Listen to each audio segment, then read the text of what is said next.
Halo semuanya, selamat datang di sesi bedah materi kita. Hari ini, kita bakal merombak total gimana cara kalian memandang bursa saham. Kadang tuh, pasar saham digambarin sebagai sesuatu yang ribet banget, penuh grafik pusing, atau malah kayak arena tebak-tebakan doang. Tapi gimana kalau saya bilang pasar saham itu sebenarnya nggak jauh beda loh sama pasar grosir yang sangat terorganisir? Beneran!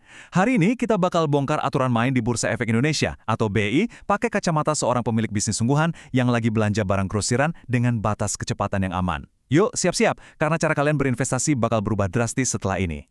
Oke, mari kita langsung selami topik ini dengan satu pertanyaan yang lumayan gampang. Pernah nggak sih kalian ke agen grosir gede, terus nyoba beli satu bungkus mie instan aja? Cuma satu bungkus loh. Apa yang terjadi?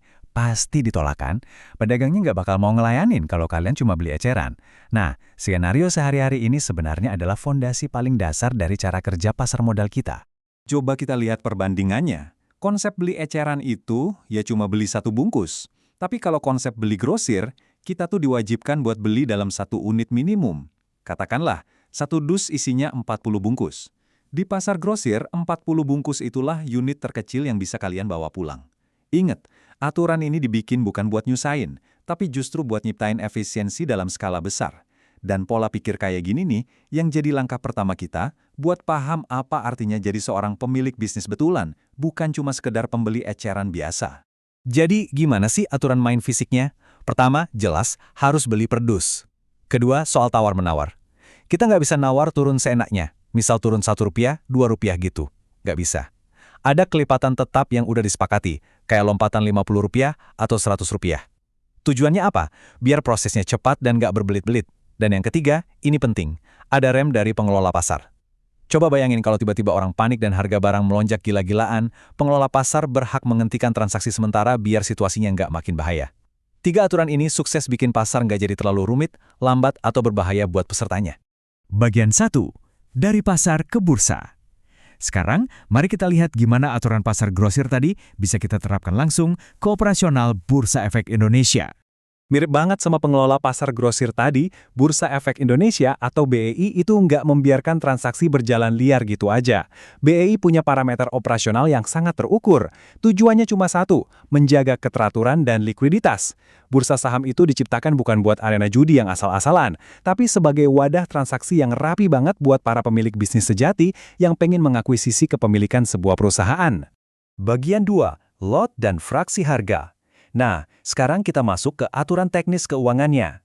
Tenang aja kalau istilah ini kedengarannya asing, soalnya dijamin kalian sebenarnya udah paham konsep ini. Kita mulai dengan lot.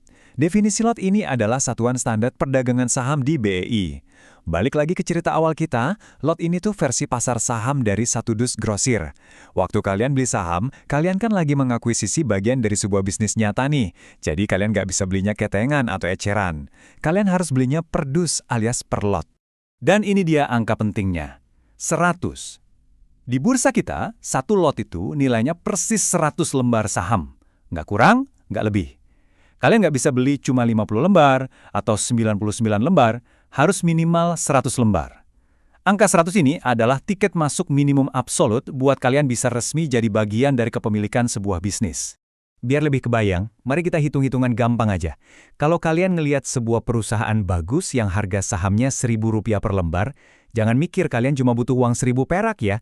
Ingat aturan satu dus tadi. Karena satu lot itu 100 lembar, kalian tinggal kalikan aja Rp1.000 dengan 100. Hasilnya Rp100.000.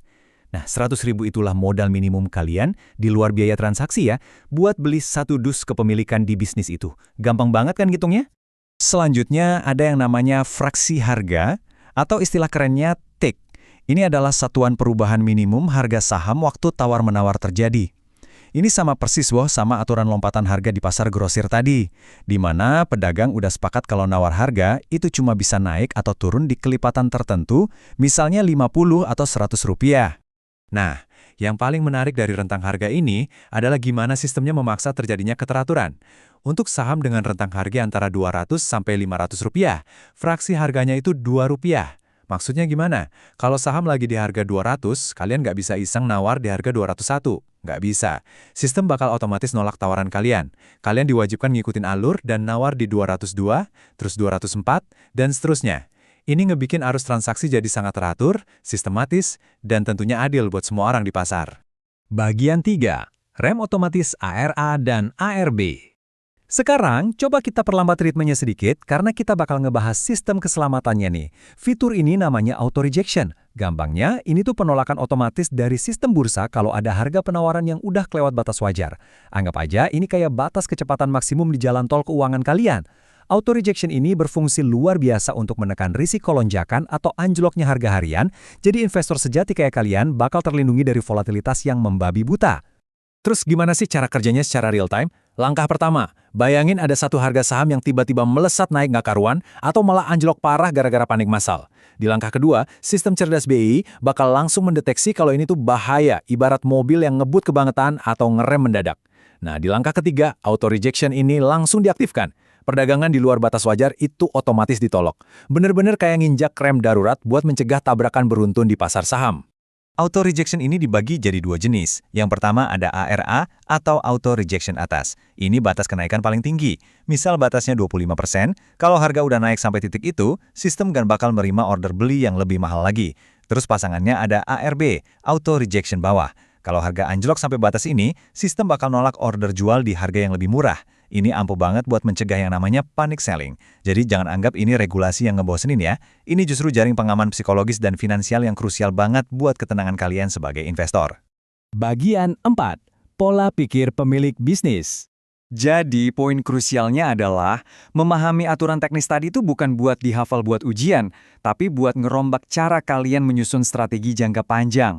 Kalau kalian udah ngerti apa itu lot, fraksi harga, terus ARA dan ARB, sudut pandang kalian otomatis berubah.